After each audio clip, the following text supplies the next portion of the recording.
देखते ही देखते half year complete हो चुका है। आप लोगों के या तो हाफ ईयरली एग्जाम स्टार्ट हो चुके हैं या होने ही वाले होंगे, और कुछ लोगों के खत्म भी हो चुके होंगे। अब सवाल यह है कि भैया date sheet, tentative date sheet भी आ गई है। अब कैसे करें 2 अक्टूबर से लेके फरवरी एंड तक क्या स्ट्रेटजी अपनाएं कि क्लास 11th क्लास 12th में मेरे अच्छे मार्क्स आ जाए। अगर आप इस सोच के साथ इस वीडियो पे आए हैं तो भैया बहुत सही वीडियो पे आए हैं। My name is Rahul Dwivedi और मैं आपको बताने वाला हूं ये 4 महीने की स्ट्रेटजी कि अगर आपने इसे फॉलो कर लिया, आपके बोर्ड एग्जाम में 0 से हीरो तक का सफर प्यार से कवर होगा। तो आइए बिना टाइम वेस्ट करे स्टार्ट करते हैं। देखो यार, सबसे पहले हम बात करते हैं अक्टूबर महीने की। अक्टूबर महीना एक फाउंडेशन स्टेज होता है। फाउंडेशन मतलब होता है इन द सेंस मानना पड़ेगा, ये मानना पड़ेगा कि अभी आपको कुछ नहीं आता है। तो अक्टूबर का महीना एक फाउंडेशन स्टेज है जहां पे आपको एनसीईआरटी को खत्म करना बहुत जरूरी है। देखो ये जो वीडियो है ये पीसीबी, पीसीएम, कॉमर्स, आर्ट्स हर एक विद्यार्थी के लिए, तो बहुत ध्यान से देखिएगा। सबसे पहले आपको ये काम तो करना ही पड़ेगा, क्या, एनसीईआरटी को लाइन बाय लाइन कंप्लीट करना है। देखो जैसे इकोनॉमिक्स हो गया, इकोनॉमिक्स में, अकाउंटेंसी में ज्यादा एनसीईआरटी का यूज नहीं है, मैथ्स में ज्यादा एनसीईआरटी का यूज नहीं है, लेकिन हाँ है, नो डाउट है, जिसमें आप जो है आर.डी. शर्मा पढ़ सकते हो, बाकी सब चीजें। लेकिन ये 3 सब्जेक्ट ऐसे हैं जहां पे एनसीईआरटी इतनी जरूरी नहीं है, आप बाकी हेल्प बुक या गाइड से अच्छे से पढ़ सकते हो। लेकिन फिर भी इंग्लिश हो गया, हिंदी हो गया, पॉलिटिकल साइंस हो गया, हिस्ट्री हो गया, एनसीईआरटी का बहुत यूज है। इंपॉर्टेंट डायग्राम, डेफिनेशन, फॉर्मूला, इसको लिखना स्टार्ट कर दो अक्टूबर महीने में। मतलब इस महीने में आपका पहला काम क्या है कि आपको एनसीईआरटी लाइन टू लाइन खत्म करनी है। दूसरा डायग्राम्स हो गया, डेफिनेशन हो गया, फॉर्मूला हो गया, इसको अच्छे से कंप्लीट करना है। लिखो, प्रॉपर चार्ट बनाओ, प्रॉपर लिखो। अगर आप लैंग्वेज सब्जेक्ट की बात कर रहे हो, in the sense English, Hindi की बात कर रहे हो, तो समरी पढ़ो। और किसी मेरी ऑलरेडी जो है एनिमेटेड वीडियोस हैं, इसकी प्लेलिस्ट आपको दिखी जाएगी क्लास 11 क्लास 12 की। समरी पढ़िए। जो भी की कोड्स होते हैं, की codes in the sense her NCERT के चैप्टर में, हर एक चैप्टर में कुछ ना कुछ कीवर्ड्स होते हैं जिसको लिख के आपके आंसर और अच्छे होते हैं, उन की कोड्स का इस्तेमाल करें। राइटिंग स्किल्स, चाहे आपका आर्टिकल हो, लेटर हो, चाहे आपकी रिपोर्ट हो, चाहे आपका नोटिस हो, इन्विटेशन हो, रिप्लाईज हो, ये सब की प्रैक्टिस लिख के एक बार करो ही करो। ये आपके अक्टूबर का टास्क है, ठीक है। एक बार स्क्रीनशॉट ले लेना इस चीज का। आगे बात करते हैं भैया, अगले महीने क्या करना है जी। अगला महीना आता है आपका नवंबर का। नवंबर ट्रेनिंग फेज। भैया बहुत लिख लिया, बहुत जो है पढ़ लिया, अब थोड़ा सा प्रैक्टिस करते हैं। Practice make a man perfect, ना ना, practice make a man legendary. देखो आप यहां पे बात करते हैं मैथ्स, साइंस, अकाउंटेंसी और इकोनॉमिक्स की। अगर आप इन 4 सब्जेक्ट को देख रहे हो तो इसमें क्या करना है, आपको पीवाईक्यू सॉल्व करने हैं। जितने ज्यादा हो सके प्रीवियस ईयर क्वेश्चन सॉल्व करें, जितने ज्यादा हो सकते हैं। इसके अलावा न्यूमेरिकल्स, भैया चारों सब्जेक्ट्स में न्यूमेरिकल है। साइंस में अपनी एक अलग अलग न्यूमेरिकल्स है वहां पे, ठीक है। अकाउंटेंसी में, इकोनॉमिक्स में भी न्यूमेरिकल्स, और मैथ्स में तो न्यूमेरिकल।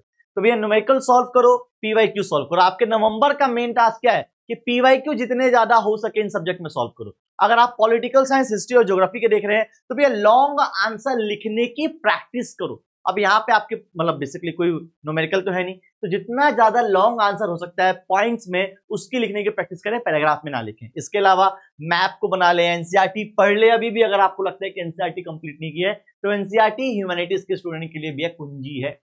आगे बात करते हैं, अगर आप लैंग्वेज को देख रहे हो तो जितना ज्यादा हो सके उतना ज्यादा एक्सट्रैक्ट प्रैक्टिस करो, क्वेश्चंस प्रैक्टिस करो, लिखने की प्रैक्टिस करो। इंग्लिश में प्रॉब्लम क्या होती है कि हम लोग समरी पढ़ के चले जाते हैं। भाई समरी पढ़ने से मार्क्स आ रहे होते तो हर किसी के आ जाते। आपको प्रॉपर आंसर लिखने की प्रैक्टिस करनी ही पड़ेगी, ठीक है जी। राइटिंग प्रैक्टिस करो। आगे बात करते हैं भैया दिसंबर के महीने में क्या करना है। भैया दिसंबर का महीना मैंने प्रॉपर यहाँ पे लिखना है, एक बार देखते हैं क्या क्या चीजें हैं। ओके भैया देखो, मॉक बैटल्स। अब भैया यहाँ पे आता है मॉक बैटल, मतलब क्या है, मैं अगेन बात करता हूं आपके कोर सब्जेक्ट की। कोर सब्जेक्ट बोले तो अगर आपके मैथ्स है, ठीक है, साइंस की बात कर लेते हैं, ठीक है, अकाउंटेंसी की बात कर लेते हैं, और बात कर लेते हैं इकोनॉमिक्स की। इनके लिए क्या करना है, इनके लिए भैया नो डाउट बिना किसी झिझक के सैंपल पेपर सॉल्व करो। पीवाईक्यू आपने लास्ट मंथ सॉल्व कर लिया, अब सैंपल पेपर सॉल्व करो, क्योंकि सैंपल पेपर में ना आपको न्यू क्वेश्चंस मिलते हैं, न्यू क्वेश्चन मिलते हैं, पेपर पैटर्न समझ में आता है। तो पीवाईक्यू नवंबर का काम है और दिसंबर का काम सैंपल पेपर सॉल्व करना है पहले वीक में। कोशिश करो कि आप 2 वीक में ये काम करो। नो डाउट ये चलता रहेगा, ठीक है। अगर मैं वीक 3 की बात करूं तो वीक 3 में एक बहुत इंपॉर्टेंट चीज है, वो है सेल्फ नोट्स जो फाइनल होंगे। Self notes final in the sense कि भैया अब ये ऐसा महीना आ चुका है, ऐसा क्रूशियल डेट आ गया जहां पे आपके पास डिफरेंट किताबें नहीं होनी चाहिए, आपके साथ पास सिर्फ एक नोट्स होनी चाहिए कि भैया यही एग्जाम में लिख के आऊंगा। फॉर एग्जाम्पल कोई क्वेश्चन है तो उस क्वेश्चन के आंसर डिफरेंट बुक में अलग अलग लैंग्वेज से लिखे होंगे। आपका मेन टारगेट क्या होना चाहिए कि अगर ये क्वेश्चन आता है तो इन सभी किताबों का ये मिश्रण है मेरे नोट्स में, ये मैं लिख के आऊंगा। तो ये जो है आपका वीक 3 का काम होना चाहिए। वीक 4 की बात करो भैया, वीक 4 अगेन भी नो डाउट ये करना ही करना पड़ेगा। क्या 3 घंटे के लिए एटलीस्ट वीक में, 4th वीक की बात कर रहा हूं, वीक में कम से कम 3 बार, ठीक है, 3 टाइम्स पेपर सॉल्व करो। पेपर को जो है सॉल्व करने का काम करो, ये करना ही करना है वीक 4 में। ऑलमोस्ट नया साल आने वाला है, क्रिसमस जनवरी में, आज क्रिसमस और न्यू ईयर मनाने वाले हो, तो यहाँ पे जो है ये काम करो, पेपर लेके बैठो, ठीक है। दिसंबर का काम बहुत क्रूशियल है। अब बात करते हैं जनवरी और फरवरी एक साथ में, इन 2 महीने में आपकी स्ट्रेटजी क्या होनी चाहिए। नो डाउट भैया बहुत इंपॉर्टेंट, बहुत क्रूशियल टाइम है भैया, फाइनल अटैक आने वाला है। सबसे पहले डेली बेसिस पे क्विक सब्जेक्ट रोटेट करते हुए पढ़ते जाओ। फॉर एग्जांपल आपने आज मैथ्स पढ़ लिया, फिर साइंस पढ़ लिया, या फिर अकाउंटेंसी, इकोनॉमिक्स, या जो भी है, रोटेट करके हर सब्जेक्ट को डेली बेसिस पर करो। ध्यान रखिएगा डेली बेसिस पे, इन द सेंस आप टाइम स्लॉट डिवाइड कर लो कि भैया सुबह मैथ्स पढ़नी है, इसके बाद ये पढ़ना है, इसके बाद ये पढ़ना है, तो टाइम स्लॉट डिवाइड कर लोगे तो आपके मार्क्स आ जाएंगे डेली बेसिस पे। ऑल्टरनेटिव डेज में क्या करना है, फुल लेंथ 3 घंटे का पेपर प्रैक्टिस करो, जो मन करे, ठीक है। हर टीटीएस में या MWF में, वैसे टीटीएस में ट्राई करना, हर टीटीएस में जो है आपको फुल लेंथ पेपर सॉल्व करना है। इसके बाद एनालाइज ईच मॉक टेस्ट। भैया मॉक पेपर कैसे होते हैं, बहुत सारे मॉक टेस्ट अलग अलग, मतलब मेरे यूट्यूब पे भी आ जाएगा, ठीक है। अलग अलग मॉक टेस्ट देके देखो, उसको एनालाइज करो कि आंसर कैसे लिखते हैं। कई बार क्या होता है ना, मैं मॉक पेपर करने का मन नहीं करता, मत करो, कोई टेंशन नहीं, लेकिन जो आंसर लिखा गया है, मॉक का जो कंटेंट है, आंसर राइटिंग है, उसको जरूर पढ़ो कि एक टॉपर ने कैसे लिखा है उसको। इसके अलावा फोकस ऑन, किस किस पे फोकस करना चाहिए भैया। देखो यार ऑलरेडी जनवरी फरवरी आ चुका है, आपको टाइम मैनेजमेंट पे फोकस बहुत करना है, आपको जो है राइटिंग पे फोकस बहुत करना है, ठीक है। Writing in the sense writing, literally आपकी प्रेजेंटेशन जिसे बोलते हैं, ठीक है, तो प्रेजेंटेशन पे फोकस करना है।